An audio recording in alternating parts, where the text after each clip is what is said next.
किसी गांव में शारदा नाम की एक गरीब कृष्ण भक्त रहा करती थी। शारदा का पति उमेश विकलांग था। उसका एक पैर खराब था। घर की सारी जिम्मेदारी शारदा के ऊपर थी। माँ जी, थोड़ा आटा रखा था, मैंने रोटी बना दी है, आप भी खा लेना और बच्चों को भी दे देना। रोहित के पापा को मैंने दे दी है, मैं मंदिर होते हुए काम पर चली जाऊंगी। बहू, तू भी कुछ खा लेती। माँ, मैंने 2 रोटी बांध ली है, वहीं खा लूंगी। शारदा एक सेठ के घर सफाई का काम करती थी। सेठानी का स्वभाव बहुत ही खड़ूस था। वो हमेशा शारदा को डांटती रहती थी। शारदा, ओ शारदा, आज फिर तू देर से आई है। ये तेरा रोजाना का देर से आना तेरी आदत बन गई है। नहीं मालकिन, मैं तो रोजाना समय पर आ जाती हूँ। आज हरि मंदिर में आरती चल रही थी तो मैंने सोचा कि आरती एक बार पूरी हो जाए तो उसके बाद भोग का प्रसाद लेकर ही जाऊंगी। ये हरि मंदिर का भगवान कृष्ण का प्रसाद लेकर आई थी। ना बाबा ना, तेरे हाथ से प्रसाद खाकर मुझे अपना धर्म थोड़ी भ्रष्ट करना है। मैं सुबह सुबह नहा धोकर पहले ही पूजा पाठ कर चुकी हूँ। तुम ठहरे गरीब भिखारी, हम तुम्हारे हाथ से प्रसाद थोड़ी खाएंगे। कुछ तो समझ कर बोला कर। चल जा, काम कर, और हाँ, अपना ये प्रसाद अपने पास रख। यहाँ मत छोड़ जाना, फिर मेरे ऊपर पाप चढ़ाएगी। माई, कुछ खाने को दे दो, बड़ी भूख लगी है। शारदा, ओ शारदा, ये मांगने वाला कहीं घर के अंदर ना घुस आए। जा इसे दरवाजे से भेजकर दरवाजा बंद कर। भाग्यवान, तुमसे कितनी बार कहा है, ये भिखारी रोज मांगने के लिए आ जाता है, इसे घर से बाहर ही रखा करो। आजकल कोई भरोसा नहीं है, ये भीख मांगने के बहाने घर से चोरी करके ले जाते हैं। अपने दरवाजे बंद ही रखा करो। नहीं नहीं सेठ जी, मैं कोई चोर नहीं हूँ।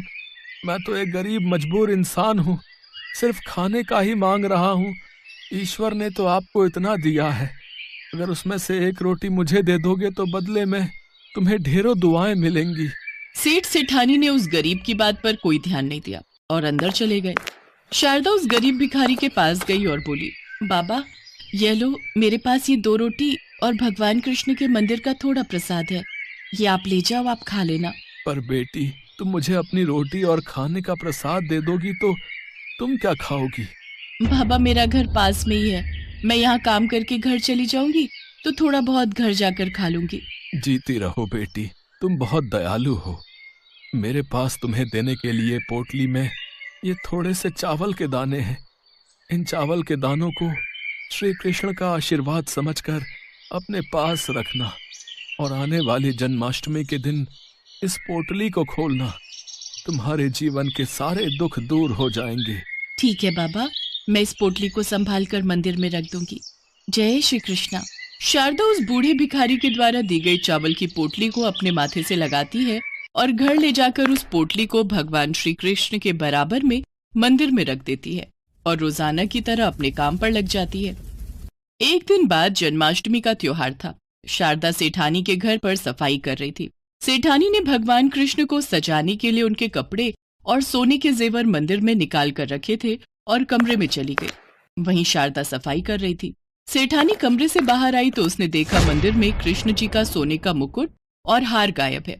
सेठानी शोर मचाने लगी, सुनिए, मैंने भगवान श्री कृष्ण का मुकुट और हार यहीं रखा था। मैंने सोचा था इस बार जन्माष्टमी पर भगवान श्री कृष्ण को सोने के जेवर से सजाऊंगी, पर दोनों चीजें गायब है। जरूर जरूर ये शारदा का ही काम है, क्योंकि कुछ देर पहले शारदा ही यहाँ पर सफाई करके गई है। मैं शारदा को अभी बुलाता हूँ। सेठ सेठानी गुस्से में शारदा को आवाज लगाते हैं। शारदा घबराई हुई आती है। क्या हुआ मालिक, आपने मुझे बुलाया? चोर कहीं की, वैसे तो अपने आप को भगवान कृष्ण की भक्त बताती है और ऊपर से तू हमारे घर के मंदिर में रखे हुए भगवान कृष्ण के जेवर चुराती है। अरे, तुझे तो नरक में भी जगह नहीं मिलेगी।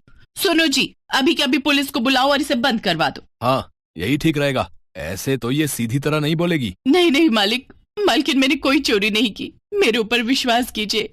भगवान कृष्ण जानते हैं कि मैं उनके जेवर कभी चोरी नहीं कर सकती। मुझ पर दया करो सेठ जी, मुझे पुलिस के हवाले मत करो। मुझ पर रहम करो सेठ जी, मुझ पर रहम करो। ठीक है, तो कल सुबह तक मुझे उन जेवरों के पैसे ला कर दे, नहीं तो कल मैं तुझे पुलिस के हवाले कर दूंगा। शारदा रोती हुई घर चली जाती है।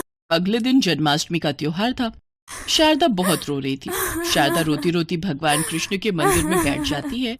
तभी उसकी नजर उस पोटली पर जाती है जो पोटली वो बाबा देकर गए थे। बहू, ये तो वही चावल की पोटली है जो तुझे उस दिन उन बाबा ने दी थी और तू बता रही थी, उन्होंने कहा था कि ये पोटली जन्माष्टमी के दिन खोलना तो तेरी सारी मुश्किलें दूर हो जाएंगी।